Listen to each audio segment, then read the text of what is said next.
दूर से देखने में यह समंदर में स्थित कोई बैटलशिप लगती है। किसी वक्त में असल में यह एक छोटी सी सिटी थी जो आज पूरी तरह से खंडहर हो चुकी है। किसी वक्त में इस छोटे से आइलैंड पर 5000 से ज्यादा लोग रहते थे और यह न सिर्फ जापान की बल्कि दुनिया की सबसे घनी आबादी वाली सिटी कहलाती थी। यहाँ अपार्टमेंट थे जिनका कंक्रीट अब सर गल चुका है। इनमें लोगों का सामान आज तक मौजूद है।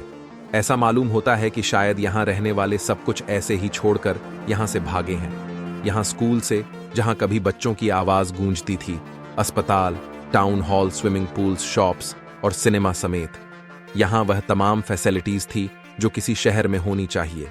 पर आज यह पूरा आइलैंड, पूरा शहर किसी वीरान घोस्ट टाउन की शक्ल पेश करता है।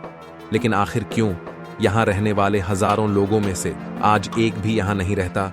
यहाँ ऐसा क्या हुआ था कि जापान ने 35 सालों तक टूरिस्ट को इस आइलैंड पर जाने से रोके रखा? नमस्कार दोस्तों, आप देख रहे हैं नॉलेज काइनेसिस और मैं आपका दोस्त एक बार फिर हाजिर हूं एक और नए और रोमांचक वीडियो के साथ। दुनिया में ऐसे कई आइलैंड हैं जहां कभी लोग रहा करते थे, लेकिन बाद में वो किसी न किसी वजह से वीरान हो गए। एक ऐसा ही आइलैंड जापान के शहर नागासाकी के तट पर स्थित है, जिसे बैटलशिप आइलैंड के नाम से जाना जाता है। दरअसल युद्ध तोप के जैसे अपने आकार के कारण इस आइलैंड को बैटलशिप का नाम दिया गया था। इस आइलैंड को हाशिमा द्वीप के नाम से भी जाना जाता है। यह आइलैंड नागासाकी से महज 15 किलोमीटर की दूरी पर है। कहा जाता है समंदर के इस हिस्से में करीब 500 ऐसे आइलैंड है जिनमें कोई आबादी नहीं है, लेकिन हाशिमा आइलैंड की कहानी इन सब से काफी अलग है। देखा जाए तो दूसरे आइलैंड्स काफी हरे भरे हैं, लेकिन हाशिमा आइलैंड समंदर से उभरा हुआ एक बहुत बड़ा पत्थर है जहां पर प्लांटेशन न होने के बराबर है। लेकिन इस आइलैंड ने जापान की इकोनॉमी को बूस्ट करने में बहुत बड़ा रोल प्ले किया था और इसकी सबसे खास बात थी कोल माइनिंग। पिछले 150 सालों की हिस्ट्री में इस आइलैंड के करीब समंदर के बॉटम से 1 करोड़ 65 लाख टन कोयला निकाला गया था।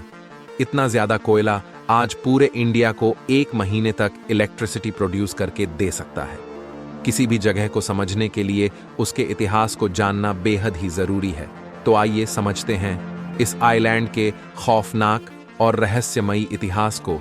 इस द्वीप पर कोयले की खोज पहली बार 1810 के आसपास की गई थी और यह द्वीप 1887 से 1974 तक लगातार कोल माइनिंग का अपार भंडार के रूप में विद्यमान रहा।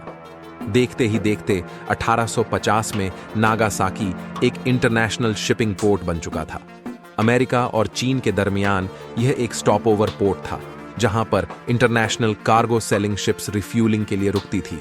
वेस्टर्न कंट्रीज यानी ग्रेट ब्रिटेन और यूएसए अपनी सेलिंग शिप को स्टीम इंजन से रिप्लेस कर रहे थे, जिनको चलाने के लिए एक ही चीज की जरूरत थी और वह था कोयला। जब नागासाकी पोर्ट पर शिपिंग शिप्स आकर रुकती थी तो उनको रिफ्यूलिंग के लिए कोयले की जरूरत पड़ती थी और यह कोयला नागासाकी से थोड़ी दूर हाशिमा आइलैंड पर था, जिसमें काफी ज्यादा कोयला था। उस वक्त कोयले को निकालने के लिए ओल्ड स्कूल तरीके इस्तेमाल किए जाते थे, जिसमें ज्यादातर हाथों का इस्तेमाल होता था। अब बढ़ती हुई कोल डिमांड को पूरा करने के लिए हाथों का इस्तेमाल नाकाफी था। इसीलिए 19th सेंचुरी में मित्सुबिशी गोशी कैशा ने इस आइलैंड को साल 1890 में खरीदा था। उस वक्त मित्सुबिशी एक शिपिंग कंपनी थी जिसने हाशिमा आइलैंड पर प्रॉपर कोल माइनिंग स्टार्ट करने का फैसला किया। मित्सुबिशी ने यहां वर्कर्स के रहने के लिए घर बनाए और पूरे आइलैंड को समुद्री लहरों से बचाने के लिए एक सी वॉल भी बनाया। यही वजह है कि आज यह आइलैंड एक सिप की तरह दिखाई देता है। 1916 में यहां 3000 वर्कर्स रहते थे जो साल में 150 टन कोयला जमीन से निकालते थे। आइलैंड के छोटे साइज की वजह से यहां रहने की जगह काफी कम थी। मित्सुबिशी ने यहां जापान की पहली 7 मंजिला कंक्रीट रेजिडेंशियल कॉम्प्लेक्स का निर्माण करवाया ताकि ज्यादा से ज्यादा वर्कर्स यहां रह सके। यह उस वक्त जापान की सबसे बड़ी कंक्रीट बिल्डिंग हुआ करती थी। कंक्रीट का उपयोग विशेष रूप से समुद्री तूफान के विनाश से बिल्डिंग्स को बचाने के लिए किया गया था, लेकिन यह फिर भी वर्कर्स के रहने के लिए काफी छोटी थी। उसके बाद हाशिमा आइलैंड पर वर्कर्स की तादाद बढ़ती गई और 1941 में हाशिमा आइलैंड पर कोयले की प्रोडक्शन सालाना 4,10,000 टन तक जा पहुंची, जो कि दिनों दिन बढ़ती जा रही थी। 1959 में आइलैंड की टोटल पॉपुलेशन 5200 से भी ज्यादा हो गई थी। अगर हम सिंपल मैथ करें तो 1 एकड़ में यहां 335 लोग रहते थे। इतनी घनी आबादी आज तक दुनिया के किसी भी मुल्क में नहीं पाई गई। इसका अंदाजा आप इस बात से लगा लें कि चीन, जहां की पॉपुलेशन डेंसिटी आज 84 पीपल पर एकड़ है, उसके हिसाब से हाशिमा आइलैंड में उस वक्त 335 पीपल पर एकड़ रहते थे, जो कि चीन की पॉपुलेशन डेंसिटी से लगभग 4.5 गुना अधिक है। अपना इंप्रेशन अच्छा करने के लिए मित्सुबिशी ने यहां अगले कुछ सालों में अधिक इमारतों का निर्माण करवाया, जिनमें अपार्टमेंट ब्लॉक, एक स्कूल, किंडरगार्टन, अस्पताल, टाउन हॉल और एक कम्युनिटी सेंटर शामिल हैं। एंटरटेनमेंट के लिए, वर्कर्स और उनके परिवारों के लिए एक क्लब हाउस, सिनेमा घर, सामुदायिक स्नान घर, स्विमिंग पूल, दुकानें और एक पचिंको पार्लर्स बनाया गया था। कहा जाता है कि यह सब तो सिर्फ दिखाने के लिए बनाया गया था, पर असल में वहां पर वर्कर्स की जिंदगी काफी संघर्षों से भरी थी। एक वर्कर का कहना था कि 2 लोगों के सोने की जगह में 3 लोगों को सोना पड़ता था। कहा जाता है कि 2 लोग जमीन पर सोते थे तो तीसरे को कवर्ड में सोना पड़ता था, और उनसे जबरदस्ती काम भी करवाया जाता था, और भोजन भी पर्याप्त नहीं दिया जाता था। 4 मुख्य माइन शाफ्ट 1 किलोमीटर की गहराई तक बनाए गए थे। ईयर 1894 और 1974 के बीच 30 डिग्री सेल्सियस तापमान और 95% ह्यूमिडिटी वाली कोल माइंस में 15.7 मिलियन टन कोयले की खुदाई की गई, जिसमें हमेशा जान का खतरा बना रहता था। 1960 के दशक में जैसे ही जापान में कोयले की जगह पेट्रोलियम ने ले ली, देश भर में कोयला खदानें बंद होने लगीं। जापान्स कोल इंडस्ट्री बुरी तरह से ठप पड़ गई और हाशिमा की खदानें भी अपवाद नहीं रहीं। जनवरी 1974 में मित्सुबिशी को सभी ऑपरेशंस को मजबूरन आधिकारिक तौर पर बंद करना पड़ा, जिसके बाद कोल माइंस बंद हो गई और 20 अप्रैल 1974 को द्वीप को निवासियों से मुक्त कर दिया गया। इसके तुरंत बाद सभी निवासी चले गए, जिससे द्वीप एकदम वीरान हो गया। लगभग 3 दशकों के बाद सन 2000 में इस आइलैंड के खंडहरों में लोगों की रुचि एक बार फिर से उभरी और यह पर्यटकों के आकर्षण का केंद्र बन गया। कुछ ढही हुई बाहरी दीवारों की फिर से मरम्मत करवाई गई और 22 अप्रैल 2009 को हाशिमा आइलैंड को टूरिस्ट के लिए फिर से खोल दिया गया। द्वीप में बढ़ती रुचि के कारण इंडस्ट्रियल हेरिटेज स्थल के रूप में इसकी सुरक्षा के लिए एक पहल की गई।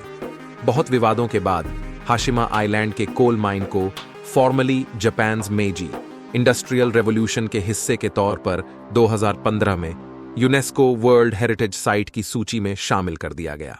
जापान और दक्षिण कोरिया ने इसे सुविधाजनक बनाने के लिए एक समझौते पर बातचीत की, जिसमें कोरिया हाशिमा द्वीप को यूनेस्को वर्ल्ड हेरिटेज साइट की सूची में शामिल करने की मंजूरी देगा, जबकि जापान द्वीप पर जबरन मजदूरी के इतिहास को कवर करेगा। पर जापान ने इस बात को नहीं माना और इसके ठीक विपरीत इस बात से इनकार करते हुए एक संग्रहालय बनाया कि हाशिमा पर कभी भी जबरन श्रम हुआ ही नहीं था।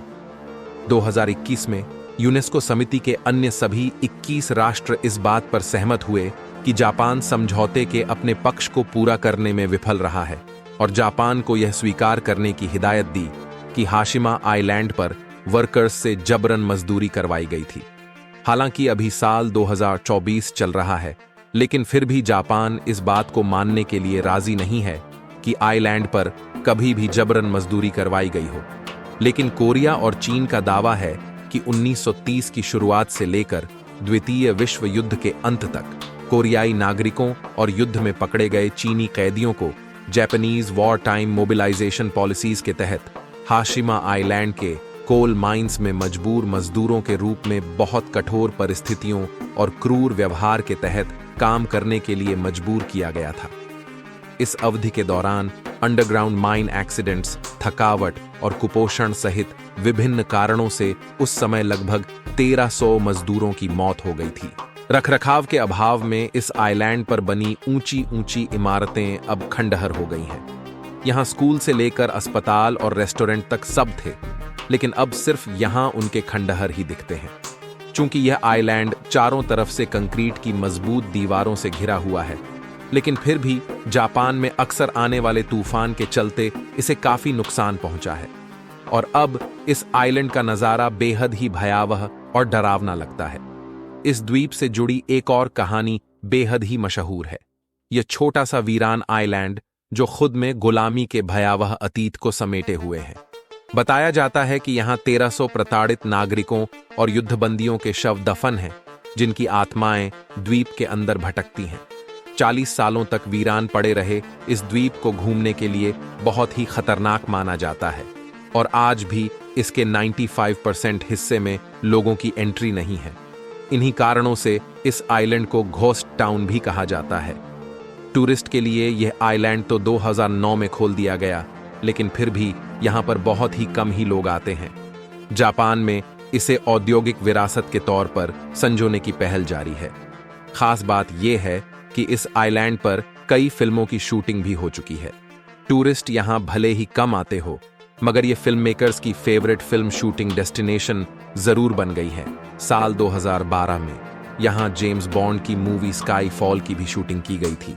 वही साल 2017 में यहाँ बैटलशिप आइलैंड नाम की मूवी भी शूट की गई थी, जो कि वर्ल्ड वॉर 2 पर आधारित एक साउथ कोरियन फिल्म थी।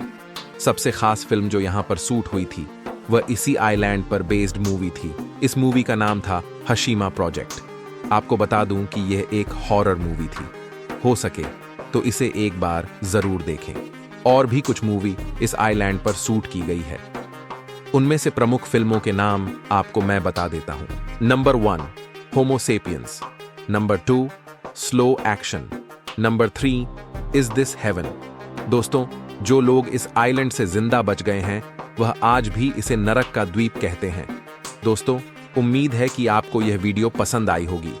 अगर पसंद आई हो तो वीडियो को लाइक करें, शेयर करें और चैनल को सब्सक्राइब करना बिल्कुल ना भूलें।